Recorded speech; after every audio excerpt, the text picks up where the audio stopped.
Sounds good. Hi, everyone. Thanks for attending today. I want to introduce Dr. Rosanna Breaux. She's an assistant professor in the Department of Psychology and the director of the Child Study Center at Virginia Tech. Her research focuses on the social, emotional, and academic functioning of children and adolescents, particularly those with ADHD. Over the past decade, she has conducted research and clinical work on organization, time management, and planning interventions with elementary school-age children through college students. She's the past chair of this SIG and will be rotating off the SIG leadership this November.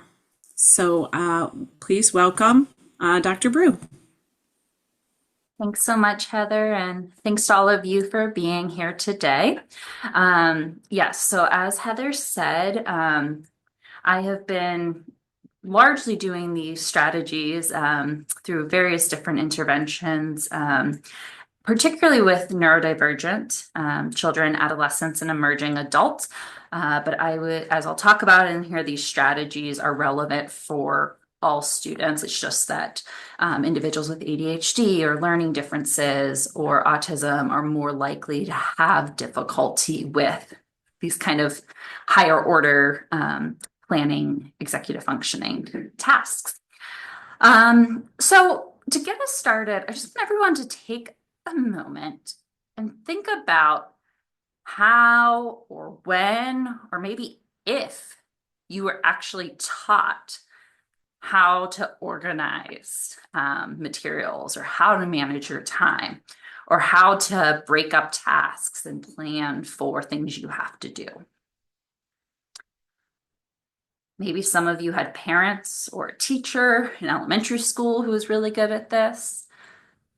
Probably the majority, maybe were never explicitly taught these things. And instead, you kind of picked up different skills or strategies over time. We know that generally executive functioning develops throughout childhood into our early 20s as our frontal lobe develops. But many children and even adults need extra support to be able to develop these skills and trial and error to kind of figure out what's going to work for them because these skills don't come naturally for them. For some children, elementary school tends to be less problematic because maybe they're with the same one or two teachers. There's less management of materials. It's more acceptable for parents to be involved. But what we often see is with that transition to middle school and increasingly throughout middle and high school, where students are expected to be doing this more independently, that they might really struggle with these skills. Or I've worked with many college students whose parents throughout, K through 12 were doing these things and they still were struggling with it when they then had to do it on their own for the first time in college. And so today I'm hoping to just go over some various evidence-based strategies to help with establishing healthy habits and routines to improve your students' and children's homework. I'll leave time at the end for questions, but feel free if questions do come up throughout the talk, you can just pop them right in the Q&A.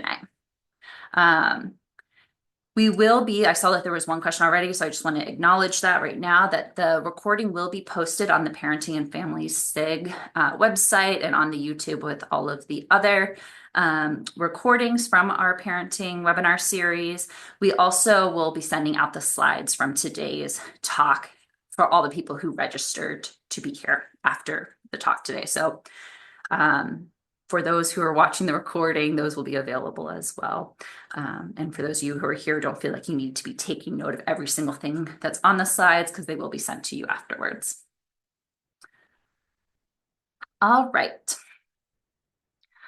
So, one of the reasons why we think about homework as being a particularly stressful experience for many children and parents is that on average, children spend approximately 1 hour of after-school time each day on homework. Obviously, this differs across elementary to high school, student to student, school to school, depending on many different factors. Some schools are now giving more time during the day to be able to work on homework. Some schools have, reduced homework, obviously depending on the types of classes, if they're in honors or advanced classes. In middle school, high school, there might be more homework associated with that. But despite homework being such a commonplace for children and families, we know that the majority of children will experience problems related to homework at some point, if not throughout their K through 12 experience. And again, as I started, this is especially true when we're thinking about children with various mental health disorders, neurodevelopmental disorders, things like ADHD, learning disabilities, but also depression, anxiety that can make the homework process and each night particularly stressful. So why is that? Take another moment. I want you to think about what steps are actually needed to get an assignment completed and turned in.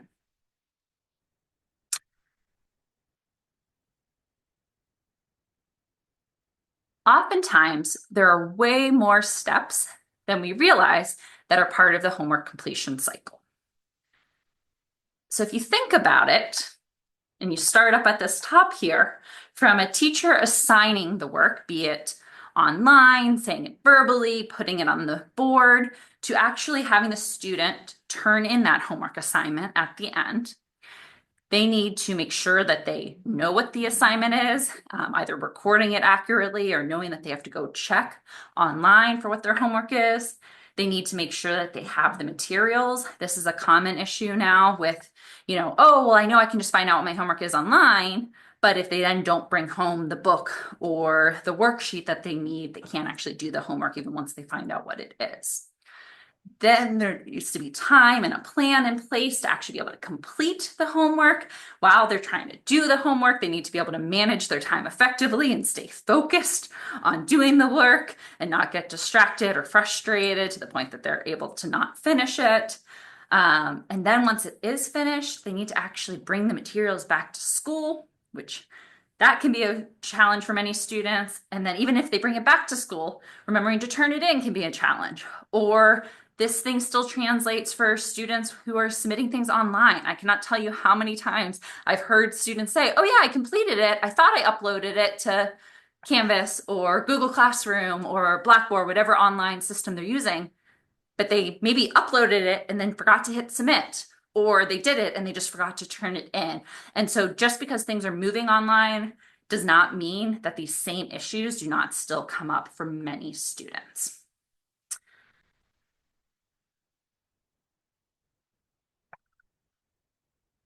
All right, so there's that.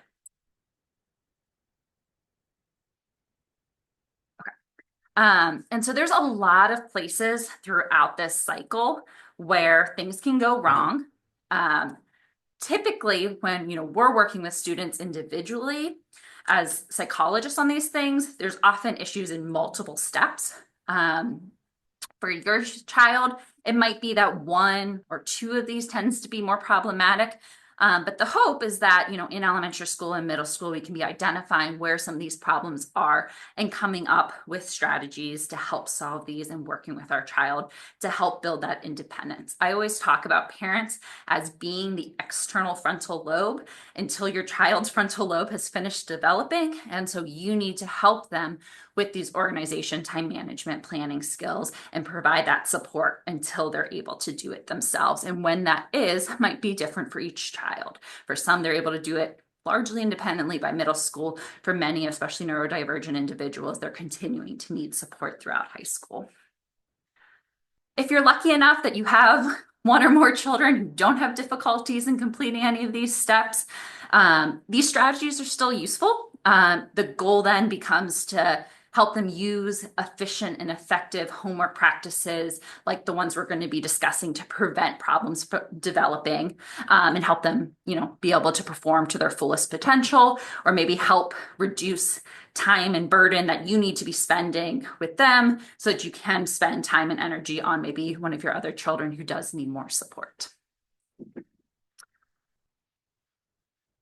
Okay, so we're going to start off by talking about organization, because management of materials is a very common difficulty.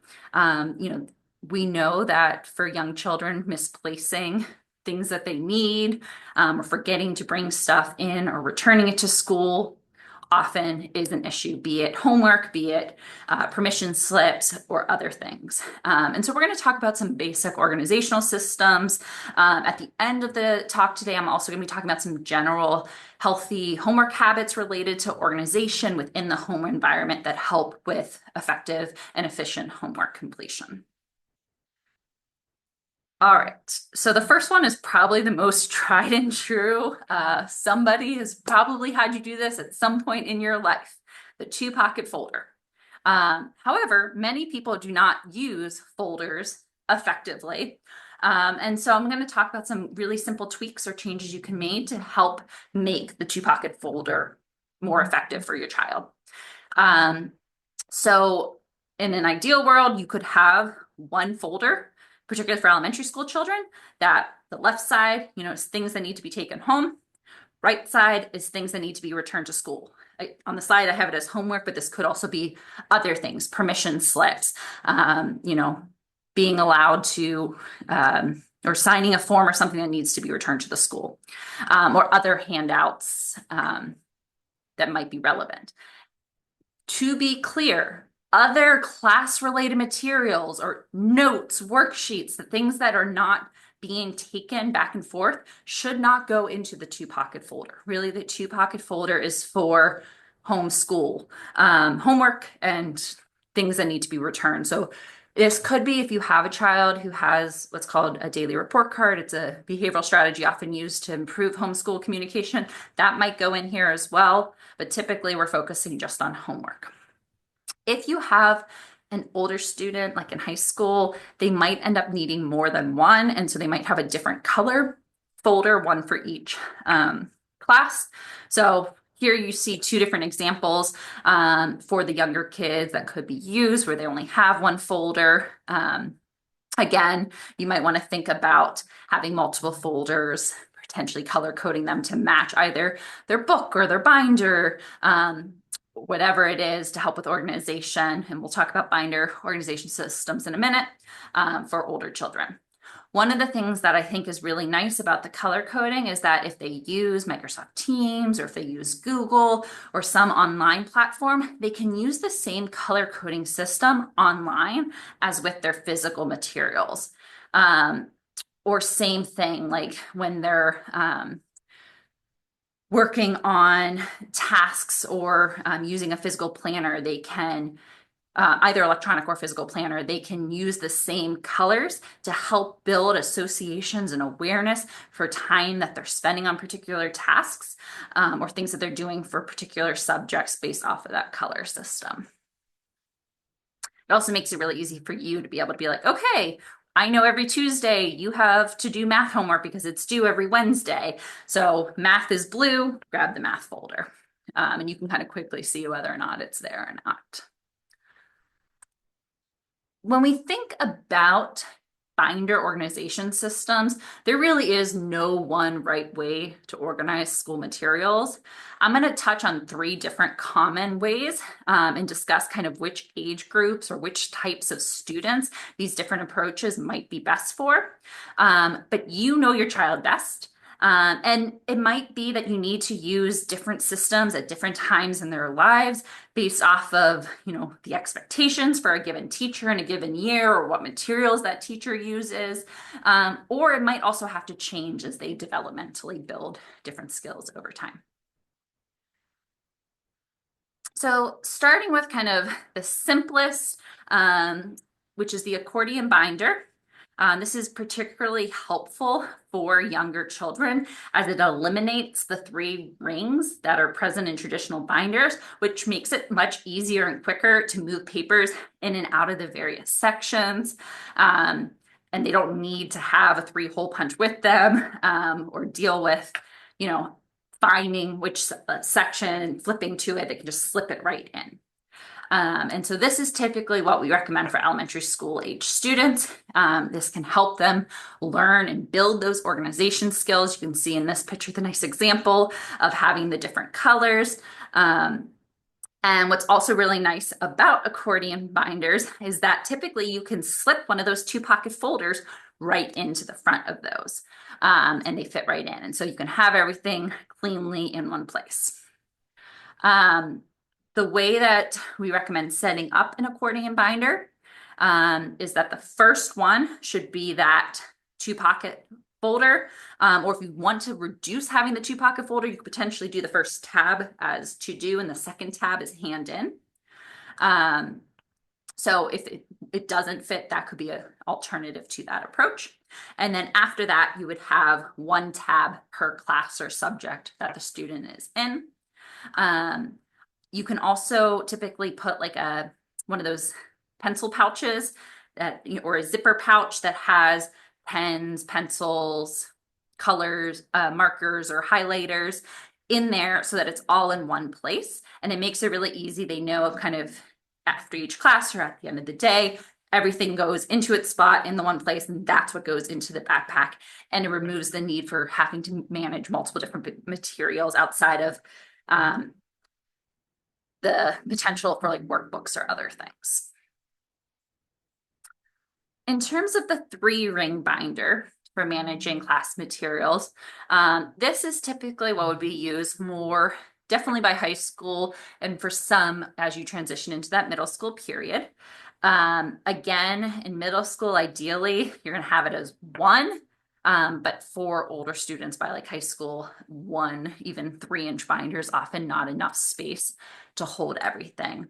And so in that case, doing, 1 or 2-inch binders for each subject. Again, you can color code them if you want to help with that association for older kids can be really helpful. Same thing when possible, if it's not already built into the binder, you can have one of the 3 hold zipper pockets, or here you see mesh pockets. A lot of times there's also those 3 hole punches that can go right into the binders that have the 3 hole punch. And that way, what we're working on is as soon as you get an assignment, we 3 hole punch it, then it goes into whichever tab it is. And so you can see that in that first picture, the different color coded tabs.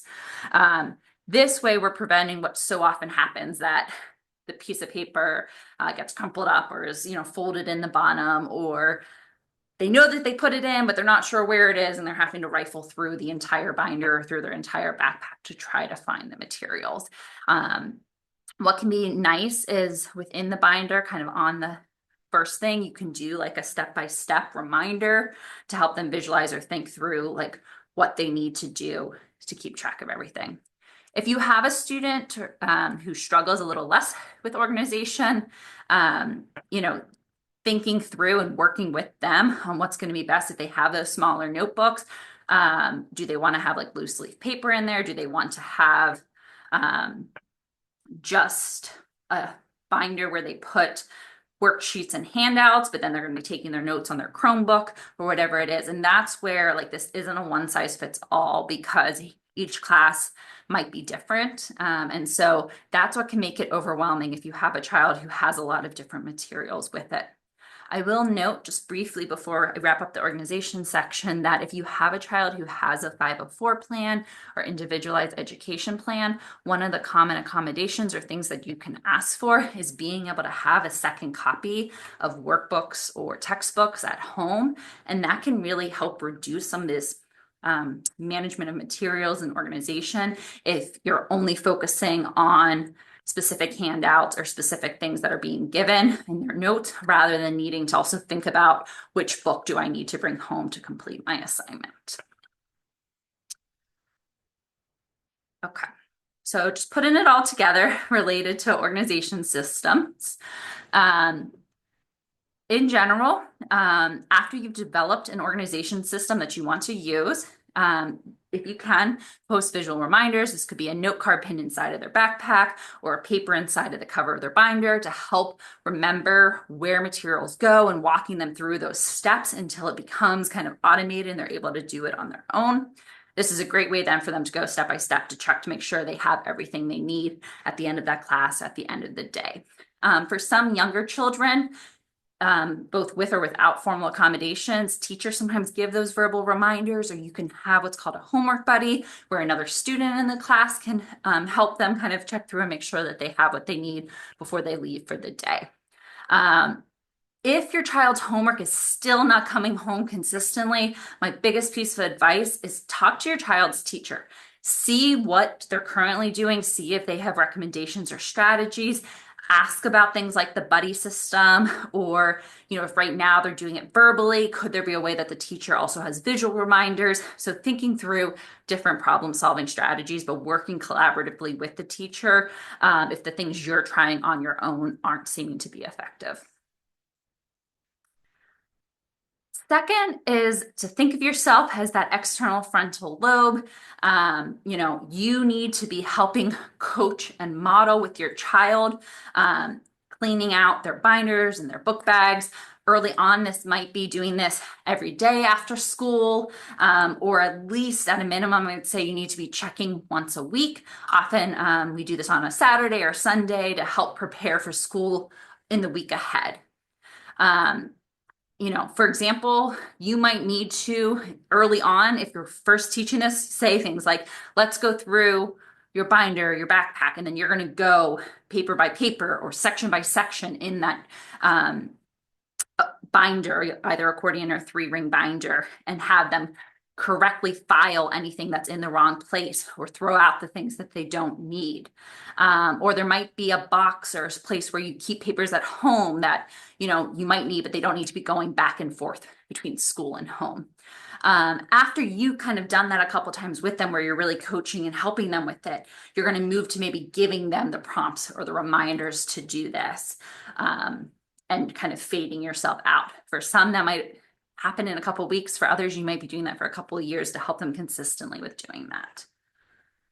I'm just checking. I saw there's a question in the chat.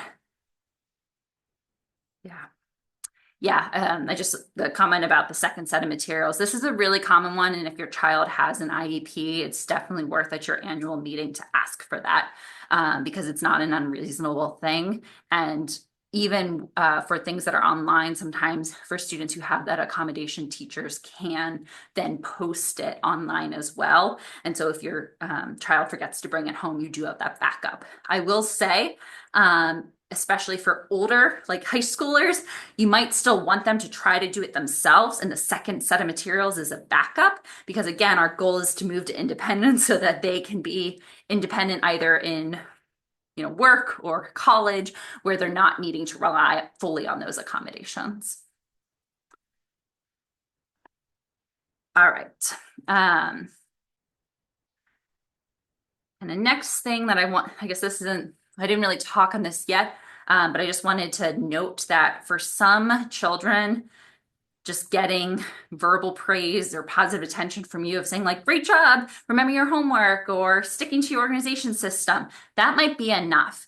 For other children, particularly those with behavioral problems or who have really significant learning difficulties, they might not be motivated just to meet the goal. And so you might want to consider a reward system where they can earn points for successfully using their organization system or remembering to bring home what they need.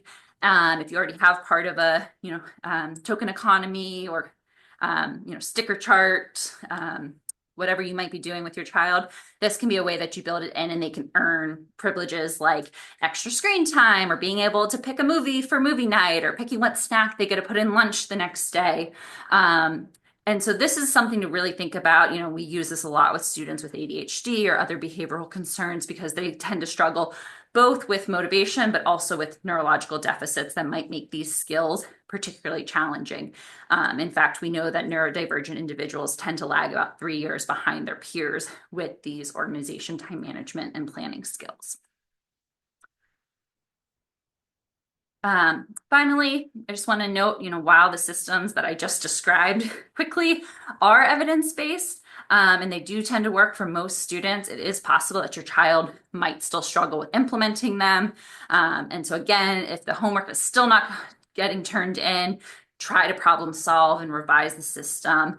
And again, it could be related to accommodations or just working informally with your child's teacher to see if there's ways for them to be able to scan or email the assignment as a backup. And I just want to, again, kind of hit home this point that a system you use one year might not necessarily work the next year if the way teachers handle homework or what they expect of students is different. And so, this is just something to think about. And so I was trying to talk about a range of different strategies. If you have specific questions, I'll leave time for that at the end that we can talk less generally, more specifically. All right, so I'm going to move on to briefly talking about homework planning. This is really critical to ensure that each assignment, reading, studying for exams, working on large projects get finished by the due date, and that we're not procrastinating and then having a whole lot that we have to do in the day before or the week before something's due. Task planning is a challenge for basically everybody at some point. This is something that I've been guilty of even, and I'm someone who does these interventions all the time. But we know, again, that in the context of neurodivergence, successfully estimating time and breaking up large tasks can be really challenging and overwhelming. And so we often need to provide scaffolding and support. In general, as parents, you probably are already doing some of this scaffolding and support, particularly for elementary school students.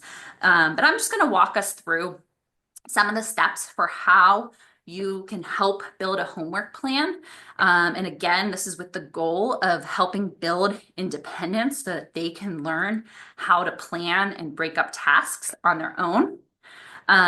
Depending on your child's age, how much homework that they get, you might want to be doing a homework plan daily, at least initially. That might seem like a lot. And so if that feels too often based off of how much homework they have, maybe trying to do it twice a week, once on the weekend, once midweek, to be checking in and making sure that nothing's falling through the cracks. And it might be that you're able, particularly with younger kids, to move this to once a week and just thinking about what do we have, which days, what are you working on? But for particularly high schoolers who are having multiple assignments due every week, it needs to be more frequently than once a week because the amount of zeros they're getting for unturned in assignments might be too much by the end of a week. And so what you do, early on is going to be, you're going to collaboratively work with your child to help them write down all of the things that they have to do. And so this is, identifying all homework tasks. And I want to be clear, when I'm saying homework, I don't just mean assignments. This is also things like readings they might have to do, or projects that are coming up, studying for exams or quizzes that are coming up.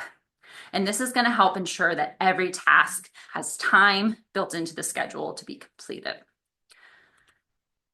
The second step, and this is to help build a sense of time perception and to more effectively plan, is to have your child try to estimate how long each task might take.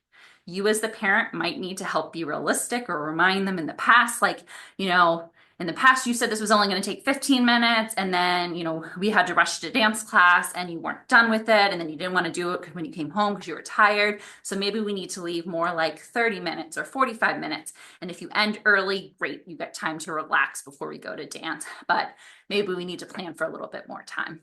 We know that younger children, neurodivergent children, tend to be more likely to underestimate how much time they actually need, or to be distracted when engaging in homework tasks. And so we want to make sure that there is some buffer in there. For younger children, they might have plenty of time to do everything. But for older children, it's possible that, there's just too much to do in any one day, especially if they're involved in a lot of extracurriculars. And so you might need to help them with prioritizing. I'll show on the next slide some of the questions we can ask to help with prioritization, but thinking through, which things are due soonest, which things are the most important for your grade, which grade is the lowest right now, can help them in determining which things to spend more times on. And then finally, especially if this is something your child's really struggling with, you want to plan for breaks, and we'll talk about some ways to do this shortly, but we want to also potentially think about rewards that can happen or kind of some, self reinforcement for completing tasks on this. So thinking through time in the evening to make sure that there's some time for fun things so that they're not, working right up to when they have to shower and go to bed. And so helping them think through what they might want as a reward each day or each week and writing that down as well to kind of plan for it. So here you see an example of what a homework plan can look like. Just to be very clear, you can adapt this to be whatever's going to be most useful for your own child. And this might look different from child to child within your family based off of their grade and their ability level. For some children, again, using colors or something to visualize each task or each subject might be helpful. Whatever it ends up looking like, we want to make sure that there's space for both kind of short-term homework assignments, but also more long-term projects studying for exams.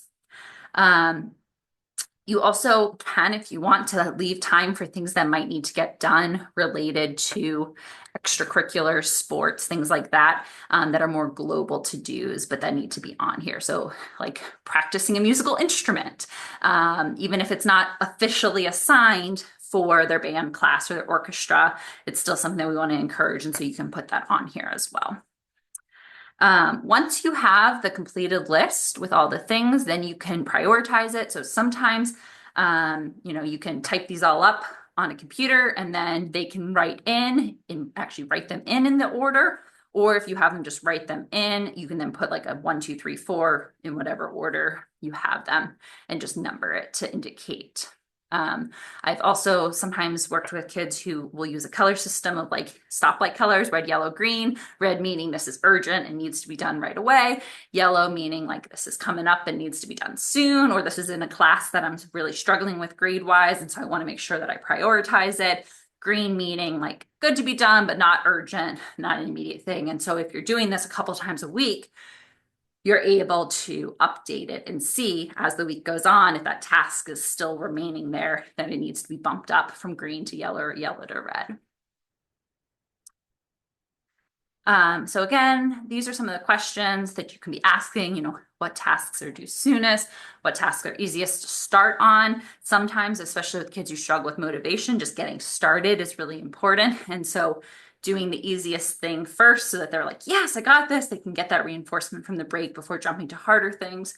That said, some people who tend to do what I call kind of productive procrastination, where they check off all the easy things on their list and keep pushing off the harder things because they don't want to do them or they know they're going to take more time and effort, that might not be a good strategy. And then finally, thinking about, and this is especially true if you have a student who's, failing some classes or not doing well academically in some classes, you might need to think about like which of these assignments are worth the most points to make sure that they're prioritizing either the classes they're doing the poorest in or that's worth the most for their grade. I do want to just note one other kind of strategy related to this, and this can be either a more global approach, or this can be something that you set for each class or each semester, each week, but using SMART goals to help them think through how they can achieve their goals. So maybe it's, right now they have a C in a class and their goal is to bring it up to a B by midterms. And so you break it down to really think through, bring my grade from a B or from a C to a B. How are they going to keep track of their progress? So I'm going to check my grade each week and see what it is, making sure that it's attainable. If they have an F right now, maybe going up to a B would not be attainable, but going from a C to a B. Or if there's no points that are happening in the time period, maybe that's not actually an attainable goal.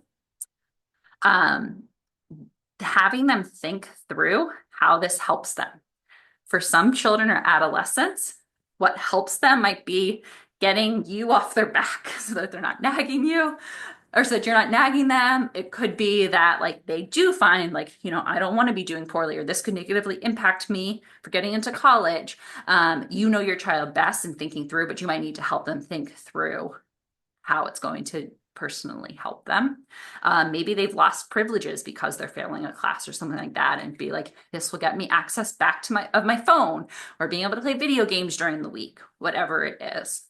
And then you want to have a clear kind of time frame of when this is going to be worked on so that you can be checking periodically along the way. And it's important to have a discussion with your child about kind of like, how can we set you up for success? So how frequently do you want me to be checking in with you about the goal or steps that you're making? Especially in the adolescent age range, a lot of times you checking in about it, even when you're trying to be helpful, can actually backfire and just make them more frustrated with you. All right, so putting this all together related to planning, the way we want to start with homework planning is that by identifying all the tasks to be completed, ideally doing this on a daily basis to help reduce how overwhelming it might feel. But this should be done at least weekly, if not 2-3 times a week. You're going to need to try to find time that you or another caregiver can be doing this to help create the lists and be able to figure out priorities and when things are going to be done, balancing that with other responsibilities, extracurriculars, church that you might have or your child might have going on. For older children, obviously asking a kindergartner or first grader, how long do you think this is going to take? Not super helpful, but thinking about this with older children, having them estimate the time required so that they can then reflect on if it took more or less time than they expected and be able to better plan moving forwards. Helping with prioritizing those tasks based off of things like due dates, grade value, your child's confidence or excitement for completing the task. And then finally, seeing how the plan's working, revising as needed. Again, if it seems like your child's really struggling, it can be helpful to loop in the teacher, see how they're doing or what can be improved if it seems like things are slipping through the cracks. And sometimes this comes down to things like maybe a teacher mentions in class that there's a project, but it's not posted online yet. Or your child doesn't think about the fact of like, oh, I have to do this full book report. So to do a book report, I need to be reading the book first. Then I need to actually be, working on writing the different parts of it and finding images. And so thinking through where kind of the problems are arising and trying to communicate and problem solve through those specifically. Okay. I'm going to move to talking about time management now. And in order to be able to effectively execute the homework plan you just developed with your child, you need to be able to use time management strategies.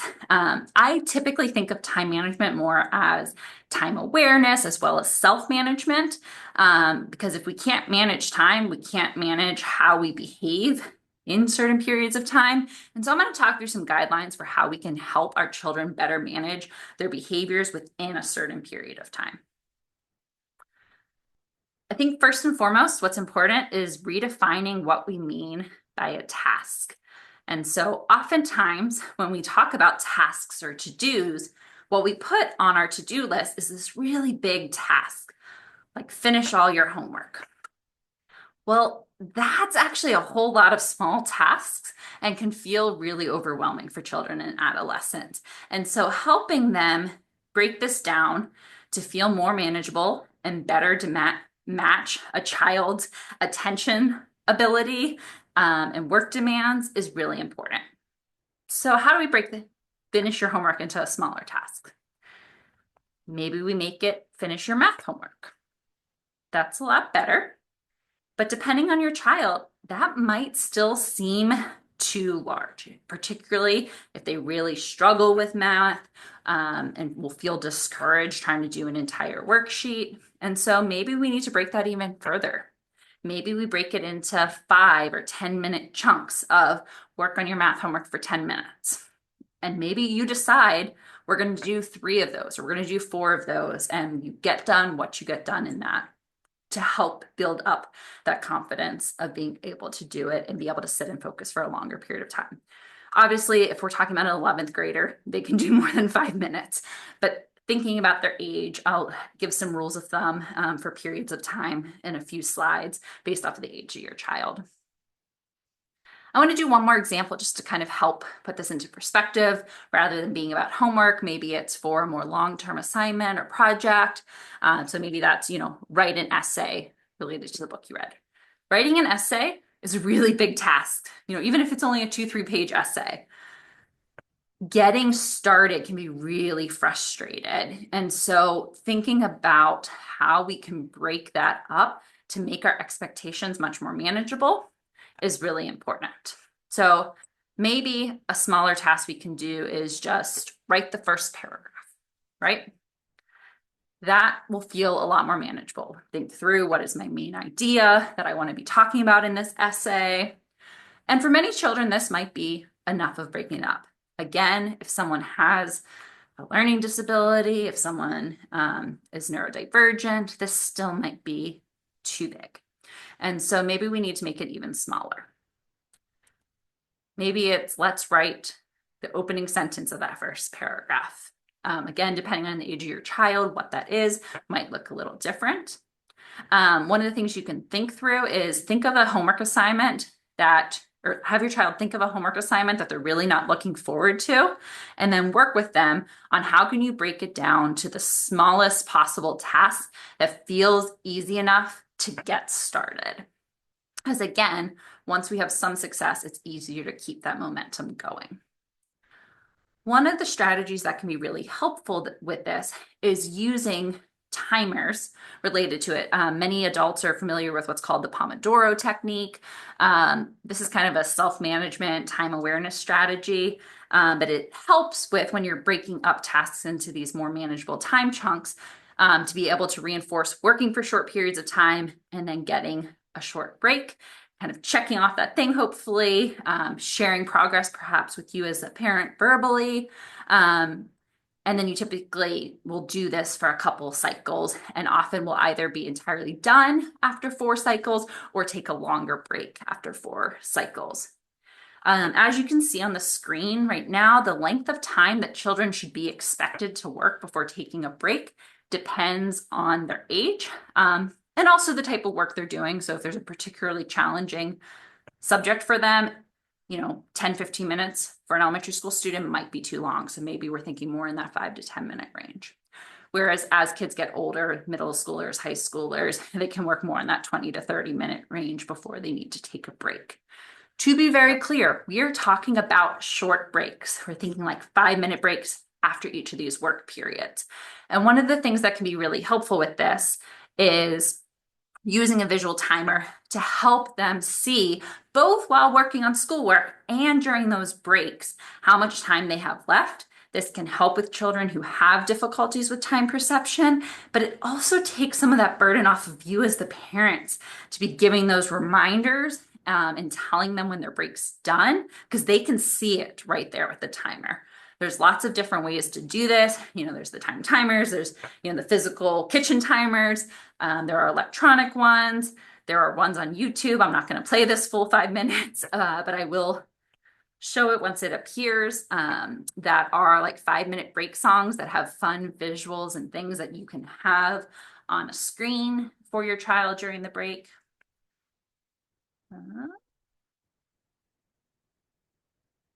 I might have to send it out. I don't know why it's not showing.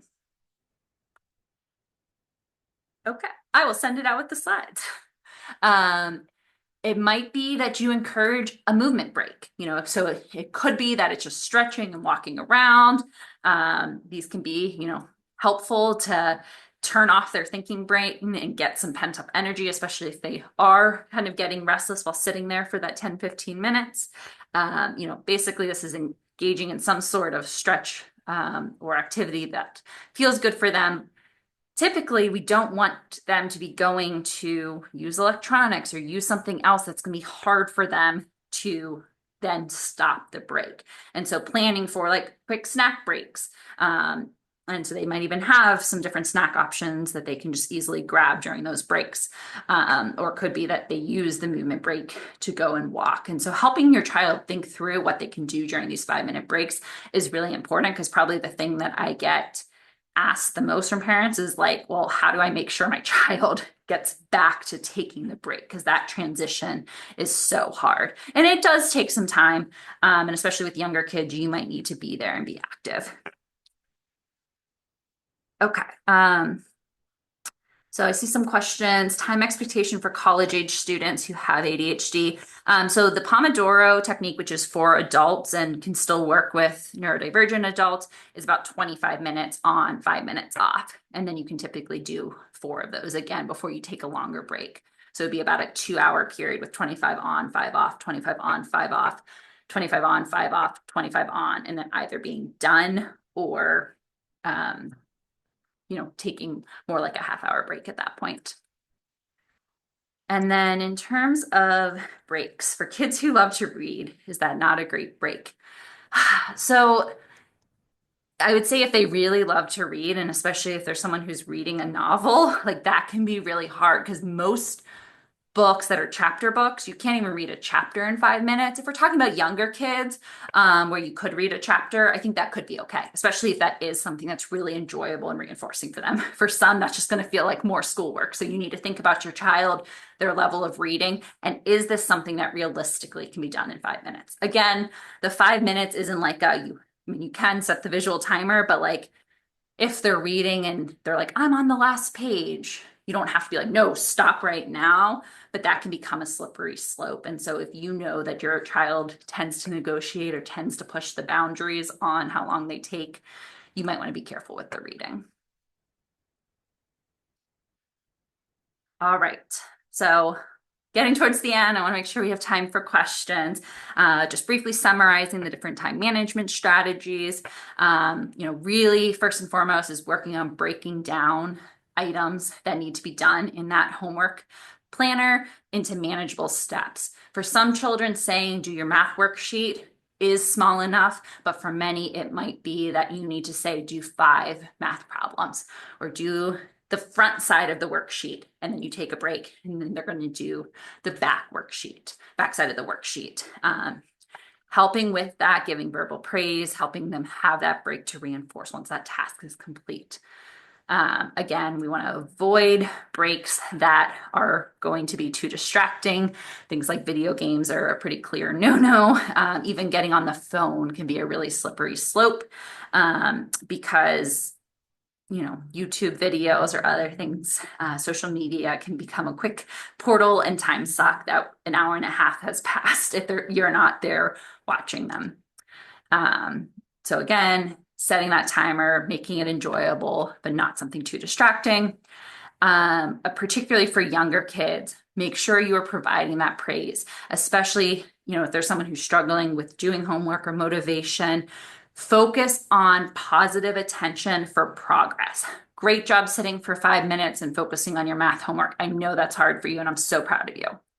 It doesn't matter if they only completed 1 problem in that 5 minutes. If they focus for 5 minutes and we're working on the task that we were trying to get them to do, and they weren't doing that last week, that is progress. It doesn't matter how much difficulty they had or how much they got wrong. If it's something they're really struggling with, we want to focus on what they did do well to help provide that reinforcement and motivation for them to continue working during that next work period. Before I open it up for questions, I just want to talk about some really basic healthy homework habits that can nicely complement these various organization, time management, and planning strategies.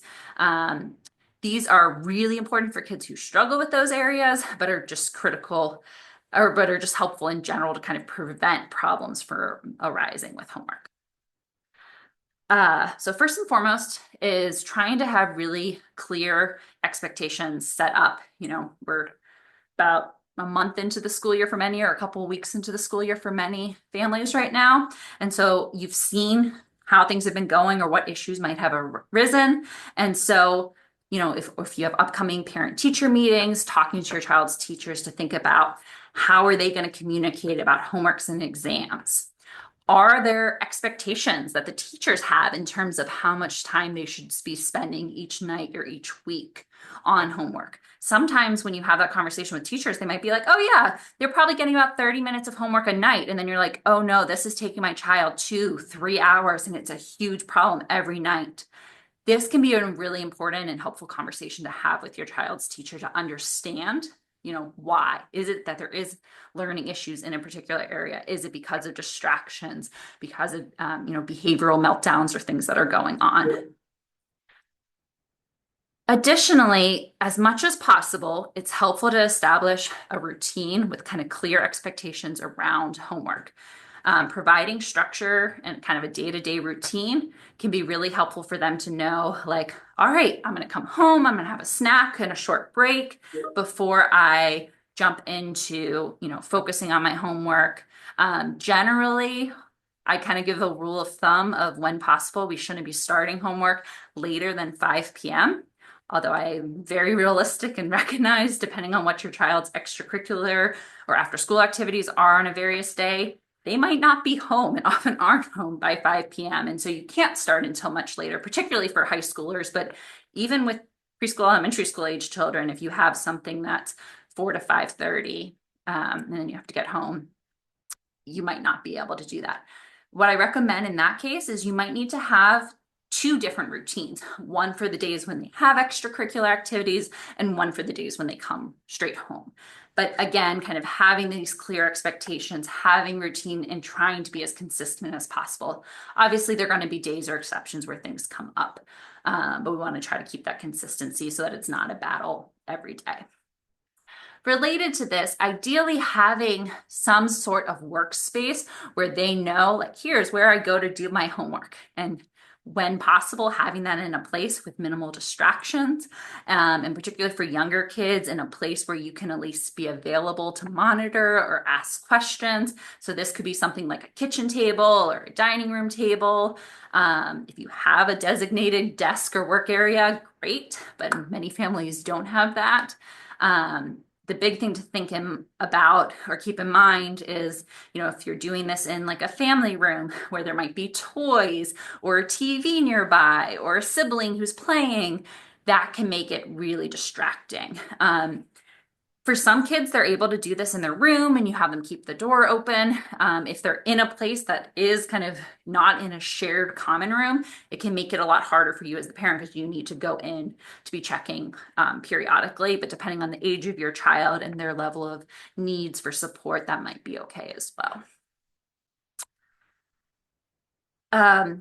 Again, for younger children, you're likely going to need to be available to help them get started. Just saying like, okay, it's time to do your homework isn't going to be enough. You might need to help them kind of create a plan for which things they're going to start with. For older children, they hopefully can do this on their own. But again, even some middle and high school students who struggle with organization, time management, and planning are going to need support with this to a certain extent. For those children who are struggling with homework, having them in a space where you're nearby, but also not serving as a distraction can be important. So, one of the things that can come up here is like if you're cooking dinner, for some kids, that's fine. And you're able to see them if they're at the kitchen table. For others, the sounds, even of you taking things in and out or stirring, might be too much of a distraction. And so finding that and figuring out what works best for your child is important. But if you are somewhere nearby, you're able to periodically provide praise and reinforcement for them staying on task and doing their work. Like, wow, you've gotten halfway through the page. I'm so proud of you. I know math is hard for you. Thanks for sticking with it. Whatever it is, while you're doing the thing can be really helpful. And then finally, there's not a one size fits all for reviewing homework. Your child's ability and where they're starting at best, but this can be a great opportunity to provide a positive interaction. And so again, you can focus on what they're learning and like, wow, you're doing multiplication now, or praise them for being able to complete the whole thing rather than making it about accuracy. If your child is not at the level that, like, the goal is just to get them to get the homework completed rather than making them go back and fix every single problem they got wrong, because that can add to some of that stress. And it might be that one of those breaks, or after one of those breaks, you do say, like, hey, why don't we take a closer look at problem 2 and 5? And that's what they're doing, is trying to look and check on that. But you need to kind of think through your child's ability level and how much time you want to be spending on that. Okay. I am going to open it up for questions now, but briefly before I do that, and again, I'm going to be sending these out with the links. I just wanted to share 3 online resources with you all. If you're interested in kind of continuing to learn about and implement these OTMP, organization time management planning strategies that we've been talking about today. I will note that these are geared for students with ADHD or learning difficulties specifically, but again, these strategies, just like what we were talking about today, can apply more broadly for any child with difficulties in these areas. And some of them, like the tools, have some really fun videos that are engaging for children and parents to use. They were developed for during the pandemic, but they're still very relevant now, and they're available in English, Spanish, and Mandarin. Understood and Attitude have a lot of different guides and articles on different topics like executive functioning challenges, learning 6 ways to help your middle schooler, different things that are useful, more tips related to organization for homework, school schedules, medications, backpacks, things like that. So lots of really great resources here. Okay, so I'm going to open it up for questions at this point. Feel free to drop them in the Q&A. And I'll try to answer as many questions as I can. So the one I see right now is related to recommendations for keeping young kids with ADHD on completed time tasks where daydreaming is a significant issue. Yeah, this is a great question. So some of that is that you might need to try to work on smaller periods of time initially, 5 minutes even, and do like 5 minutes on, 2 minutes off, or focusing on like completing a problem, having you around. Thinking through also if there are different things, like maybe having them read it out loud, so that even if you're not actively working with them, but they're having to better pay attention, and in the sense that they're actively doing something by reading it or saying it. That can be really hard to do if there's other kids that are going to get annoyed or frustrated by them reading it out loud, but that's a way to kind of be able to tell if their mind's wandering. If you hear quiet for too long, that it's likely they've been starting to daydream or mind off. Yeah.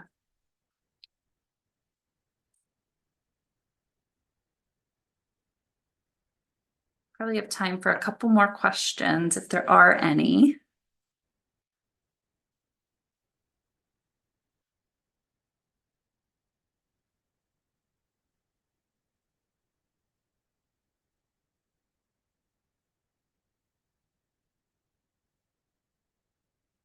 I'm not seeing any. So while I'm waiting, I'll just say thank you all for being here today, for your great engagement throughout. Again, I will send out the resources and slides. Feel free, if you don't have questions, you're allowed, you can pop off, but I'm seeing one question that just popped up. So how do you address lack of follow through with parents? So I don't know if this is coming from, okay, you share suggestions and they're not implementing those and still complaining. So I'm guessing, Destiny, that you're probably a teacher. Yes. So I think a lot of times, and this comes up with a lot of the adolescents I work with, middle schoolers, high schoolers, where parents might have unrealistic expectations about what their child is able to do. And so sometimes I try to focus on like, okay, so what are you currently doing? What's been working well with that? What's not? And then seeing, because a lot of times it's like, oh yeah, like I, just give a verbal reminder and then seeing through. But I also think that sometimes our families have really stressful life circumstances going on. Parents are working in the evening, they're not around. And so sometimes thinking through, are there supports other than parents? So sometimes this could be a sibling, sometimes this could be a peer. I have a lot of adolescents who have actually done like where they go on FaceTime or Google Meet, whatever it is, and they're just working together. They're not talking or engaging, and it's actually motivating. And this is especially true for high schoolers. And so if you feel like the parents maybe aren't reliable or aren't able for various reasons to implement, maybe talking to the adolescent themselves. This can be really hard with parents of elementary school kids if you're needing them to be doing those things. And so I think, again, helping with setting realistic expectations, meeting the family where they're at and the child where they're at can be helpful, but it's not a perfect solution. Well, awesome. Thank you so much, everyone. I know it's 1 o'clock Eastern now, so I want to be respectful of everybody's time, and I hope you have a great rest of your week.